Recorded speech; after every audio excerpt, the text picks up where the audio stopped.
नमस्कार. तर आज बनवूया दुधी भोपळ्याचे मऊ खमंग आणि पौष्टिक असे थालीपीठ. इथे मी एक दुधी भोपळा घेतलेला आहे आणि घरातलेच थोडेसे मसाले लागणार आहेत. चला तर रेसिपीला सुरुवात करूया. इथं भोपळा मी मधनं चिरून घेतला आहे. वरची साल काढून घ्यायची आहे. नंतर आपल्याला हा भोपळा छान असा खिसून घ्यायचा आहे.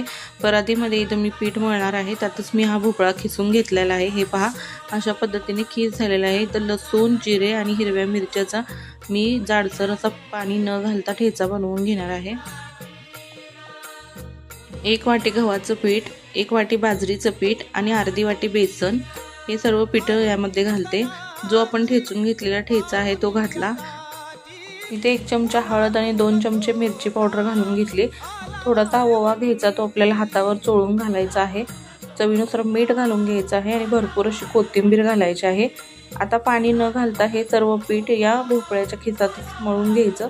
नंतर थोडं थोडं लागेल तसं पाणी घालून आपल्याला सैलसर असं पीठ मळून घ्यायचं. वरून थोडंसं तेल लावून आता हे पीठ आपलं मळून झालेलं आहे. इकडे पोळपाटावर मी कापड अंथरून ओलं कापड करून घेतलेलं आहे. इथे लोखंडी तवा तापायला ठेवलेला आहे. आता मी इथे थालीपीठ थापायला घेते. पाण्याचा हात लावून आपल्याला थालीपीठ थापून घ्यायचं आहे. नंतर मी इथे वरून पांढरे तीळ लावणार आहे. वरून असे पांढरे तीळ लावायचे, नंतर थापून घ्यायचं.